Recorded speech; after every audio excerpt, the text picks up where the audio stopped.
it's Arielle. Welcome back to my YouTube channel. I hope you guys are all doing well. As you can tell by the title of this video, today we are doing the third video in my series exploring all of the 20 arrondissements of Paris. Just a quick reminder, for every arrondissement I'm going to do 2 videos, one on the history of the arrondissement and one sort of exploring the arrondissement in a vlog style video like a local person would. And that's what this video is, but there will be a history of the 3rd arrondissement that will come out later on my channel. The reason the history videos are taking so long to make is because for every arrondissement, I have purchased a textbook, okay? Like, she's a thick textbook. And I'm going through it, I'm reading about the history of Paris because I want to give you guys a very thorough and factual video. It's just taking a lot of time because there's a lot of literature to read. So that's just to say, in this video, I'm not really going to focus much on the history of the 3rd arrondissement, but I do just want to give you guys a quick outline of the arrondissement and give you a list of all the places that we're going to visit today. So, if you remember from our last video, we ended up at the Passage de la Trinité in the 2nd arrondissement, which is right on the fringe between the 2nd and the 3rd, and it's by the metro Rémur-Sébastopol. So the 3rd arrondissement is obviously right beside the 2nd arrondissement, and it is on the right side of the Seine, so rive droite. The first part of the 3rd arrondissement that I want to talk about is the Marais, and 10 out of 10, if you are coming to Paris and you have googled what to see in Paris, Le Marais will pop up.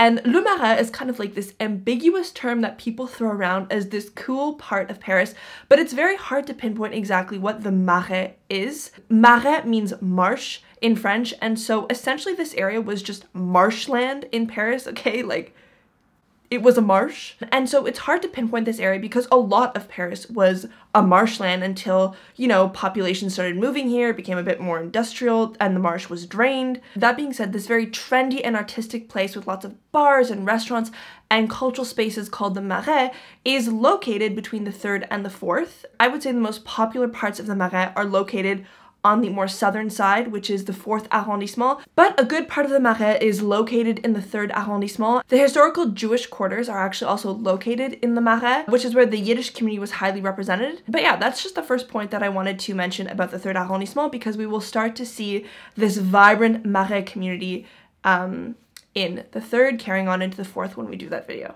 Another important part of the 3rd arrondissement in Paris is the Temple Quarter. A lot of people also refer to the 3rd arrondissement as Temple, and this comes from the Knights Templar, which was a religious and military order that sort of owned this area in the 14th century. One of the areas that we're going to visit in this arrondissement is the Templar Square, which essentially is where this Templar site would have been. A final quick point about the 3rd arrondissement is that it's the 2nd smallest after the 2nd arrondissement. It's about 1.2 kilometers squared, so visiting the whole thing should not be a problem. Enough of my explanations. Let's run through what we're actually going to be seeing today. And like I did for my other videos, I'm actually going to link sort of a Google Maps of all the places that we're visiting, just so that if you want to explore or follow the same route when you're visiting or living in Paris, feel free. We're going to start our day at the metro Arts et Métiers, and from there we're going to go to this little secret passageway that I've heard of called Passage de l'Ancre. Then, and this is crazy because I did not know this was in this arrondissement, but we're going to go to Nicolas Flamel's house. For all my Harry Potter fans out there, this could be very cool, okay? For those who don't know, legend has it that Nicolas Flamel was this very famous alchemist who discovered the Philosopher's Stone, the elixir of life, and achieved immortality. Whether or not that is true, a house he had built in 1407 is actually in this arrondissement, and it is the oldest standing house in Paris, so something very cool to check out. Next, we'll go to the Rue Maire, which from what I've read is one of the oldest Asian quarters in Paris. The first Chinese to arrive in Paris, the Wenzaos, which I'm hoping I'm pronouncing correctly, arrived here and formed small businesses and ateliers which are scattered throughout the street and this area, so I think that's something very interesting to check out. Next, we'll go to the Temple Square, which is what I was mentioning earlier on in this video. This square has a really beautiful public garden, which was landscaped on the site of the Enclos du Temple, which was a fortified monastery that the Knights of Templar built in the 13th century. Then we'll make our way to the Marché des enfants rouges, which is a covered marketplace that sells fruits, vegetables, flowers, you know, a typical marketplace. I don't want to say typical because I do think that this is a very unique market to visit. It's a Saturday and it's almost noon, so I'm really hoping that we can get there and it won't be too busy and I can show you guys around. I'm personally very excited to visit this market because I've heard a lot about it and I've never actually been. Then we'll go to Rue de Bretagne and Rue Turenne, which I've read are important streets to visit because they are beautiful and they have interesting shopping places.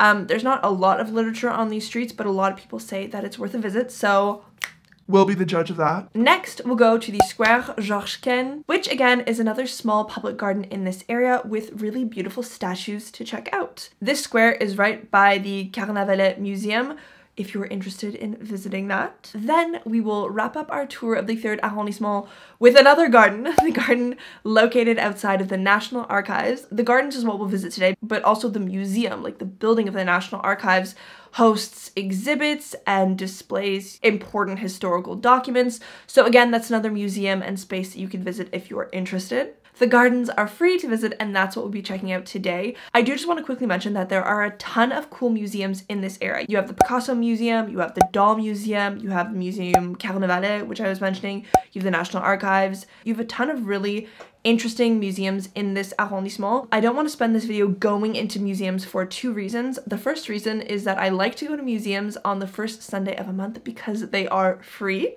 And the second reason is that when I'm in a museum, I will typically spend hours going through and reading everything, and I don't think that would make for very interesting content exploring Paris. So voila, there are beautiful museums to see in this arrondissement if you are interested in that as well. Don't let those pass you by. One final thing to mention before we hit the road is that there are some really fantastic restaurants in this area. There are so many that I haven't visited, but some of my favorite ones are in this arrondissement, so I'm gonna try and incorporate those restaurants into our little tour today so that I can show you some really great places that I've been to and love eating at. The 3 main ones that I'm going to try and show you are Big Love, which is a beautiful romantic Italian style restaurant. Seasons, which I have talked about enough times on this channel. It's a really nice lunch place in the upper Marais. And a place that I recently discovered with a friend, the cafe in the Hotel Suki. Déjà, the food is to die for. And the place is just generally very aesthetic and calming. It's a really nice place to go for lunch or a coffee or just, you know, sit and work and read a book if that's what you're trying to do. I can already see that I've been talking for 27 minutes, so I'm so sorry if that was a long and boring introduction, but I do think it's important to give you some details of where we're going and also the map so that you can plan your own trip. But that is enough of my talking for now. Let's do a quick outfit check and we will head to the metro. Okay, so we have this thrifted black turtleneck with a little gold sparkly belt to spice things up. I hope you guys can see the pants in some way. Maybe I'll back up. They are a marine cropped fit pants.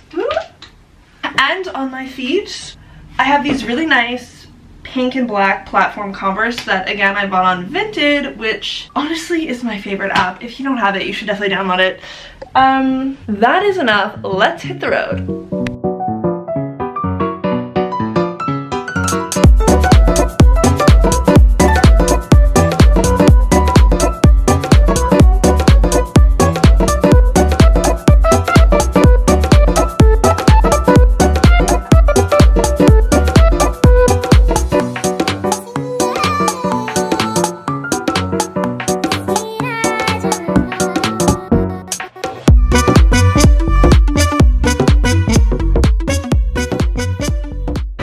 So quickly before we go to our first point, which is the Passage de l'Ancre, I'm going to take you guys to a Boulangerie just outside of the metro. Apparently it's really good. It's called Ernest in Valentin, and I'm starving and I don't have my Invisalign for the moment, so I can eat to my heart's desire, and that is how we're going to start the day. But yeah, it's literally right behind me, right outside of the metro.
so awkward filming in public sometimes. We went to the Passage de l'Ancre, which you would have seen. It was so hidden. I had to make my way down several streets to find this place. But yeah, it was very peaceful and quiet, lots of birds, which is rare for the center of Paris. Then we went to Nicolas Flamel's house, which you would have seen. You couldn't go in the actual house, but there was a restaurant there. It seemed a little pricey, I'm not gonna lie. I'll put a picture of the menu on the screen somewhere. But I think to eat in such an interesting place and to have such good cuisine, it could be worth the price, especially if you do like the entrée plat dessert. It wasn't too expensive. So I actually do think I'll go back. Our next stop is gonna be Wild in the Moon, which I have never been to, but I've heard really good things about. I've heard that it's a good veggie place for lunch or brunch. So yeah, I thought I would take us there just to give you a look, maybe give you an idea of somewhere to eat if you are in the third.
Hi you guys, so I just wanted to quickly check in. I'm gonna speak a little quietly because we're in the Square du Temple, like in the garden area, and I don't want to bother people too much, although I'm sitting like 5 benches away from everyone else.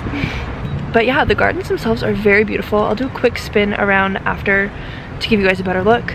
But yeah, we came here right from Rue au Maire, sorry, which was a really cool street. I'd never been there. There was a lot of Asian restaurants there and they looked super popular. The one place I would have shown you, the pho place, had a line like almost around the corner.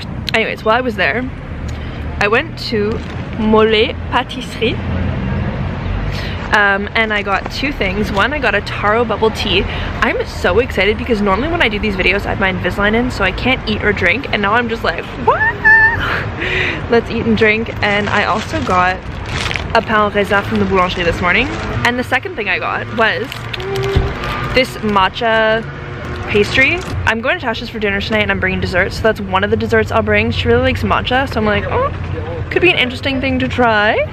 But yeah, I'm just gonna chill here for a little bit before it starts raining on me, and drink my bubble tea, have my pain au raisin, and I brought my book.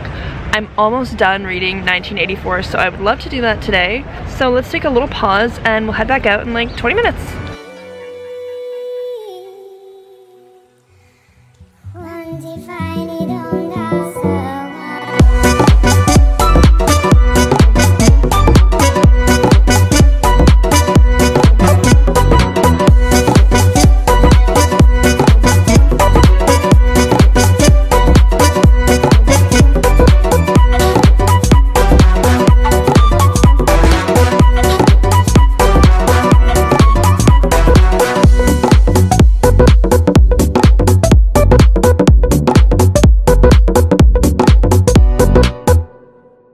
The park was beautiful. It's too bad it's so cloudy and cold. I feel like it's a really nice place to go when it's not such crummy weather. But then I took you guys to Seasons, and again, because it's not summer, they don't have their outdoor patio set up, but I'll put some pictures on the screen to show you what it looks like in the summer and like what type of dishes you can order there. I really love their cappuccinos and lattes. They're pretty, they're beautiful, and they're delicious. Anyways, let's continue. We're going to go to the Marché des enfants rouges.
Hi you guys. So I found a little hideout spot in the gardens of the National Archives. I will show you, like, I'll give you like a pan view of where I am because it's super cool and it's crazy. It is a Saturday, I'm in a park and I'm by myself. I'm telling you, the 3rd arrondissement is completely a hidden gem. Like, I'm really loving every part of this arrondissement, but more on that later. So where have we been? I took you to the Marché des enfants rouges, which I loved. The food looked so good. The ambiance was so fun. It was chaotic energy. Chaotic. I was like, okay, get your clips, go around, check it out, and leave. Like, it was so busy. I would highly not recommend going there on a Saturday afternoon at 2 p.m. around lunchtime. I think it's open every day of the week, and the food looked really good. I don't know if I managed to get a good enough clip, but there was a restaurant that served fresh fish and shellfish, and it looked so delicious. So I'd really love to go back there with my friends, but we're definitely gonna go there on like a weekday evening, just so that we don't have to deal with masses of people. Then we went on Rue de Bretagne, and I went into a pastry shop called Bon Temps Paris.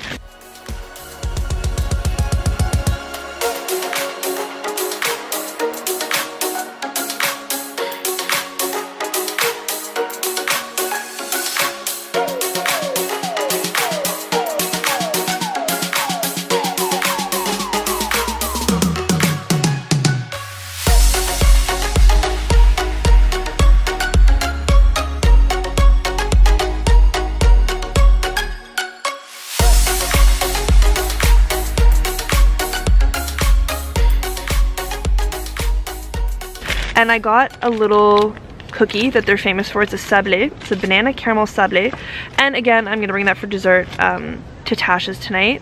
I showed you one of my favorite restaurants, Big Love. I think it's just the gloomy day. Like, you can't get the vibe of this whole area, but it is such a beautiful restaurant inside and out. I definitely recommend it. It's such good Italian food, and it's a very romantic interior. I would definitely recommend that for a date night or like a girls' night. Then I showed you guys the coffee shop inside of Hotel Suki. I only took clips of the outside. I didn't go in because I went with Tash a couple weeks ago, so I'll just put those clips and pictures on the screen. The food was so good. We went there for lunch, and I got like a smoked salmon sweet potato bowl, and it was delicious. So I definitely recommend going there for lunch or brunch. We also did the Square Georges-Cain.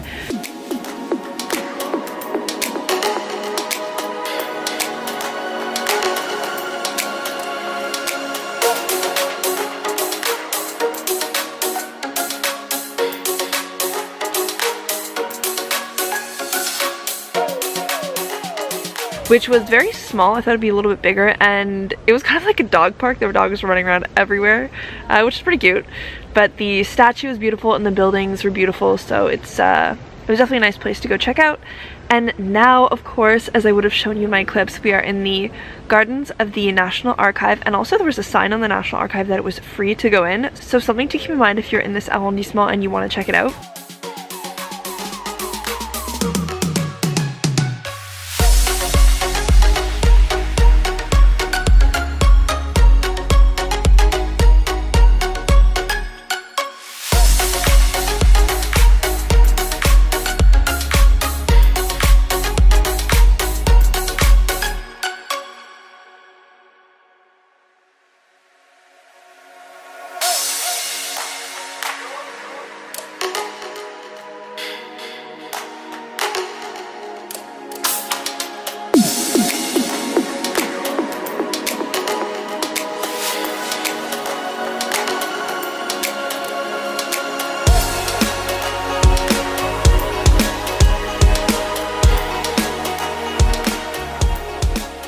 I'm gonna tell you right now, this garden so far is my favorite garden in Paris.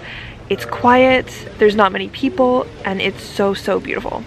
I love it. There's like 7 benches in this area, and people just sat at the bench right in front of where I'm filming. I feel so awkward. Anyways, I think that concludes the tour of the 3rd arrondissement.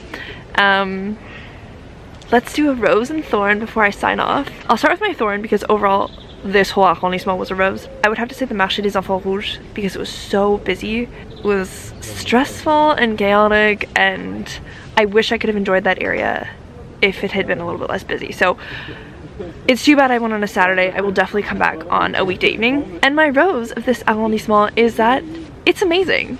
It's been a long time since I've really enjoyed something about Paris this much. I can't believe I had never really explored this arrondissement more. Like I was saying in my intro, a lot of people gravitate to the 4th arrondissement because that's the more popular part of the Marais, but there are no tourists. It's just filled with families and friends and couples enjoying the arrondissement, going through the parks for walks, having delicious meals, doing some lovely shopping. Overall, I think you could probably just consider the 3rd arrondissement as a secret sort of hidden gem. It doesn't seem to be as overcrowded or busy or chaotic as the other arrondissements, and I think that gives you time to really appreciate the architecture and the parks and the food and the restaurants and the people and the culture, and that's what travel is all about. I think another mini rose would be all the restaurants and food places. Anywhere you go, any street you go down, the restaurants, the cafes, not only are they beautiful, but the food looks beautiful as well. No matter what street you turn down, I really enjoyed Rue de Bretagne and Rue Turenne, but no matter what street you turn down, there will be a plethora of beautiful restaurants. Anyways, that is all for me today. Thank you guys so much for exploring the 3rd arrondissement with me, and I will see you in my next video.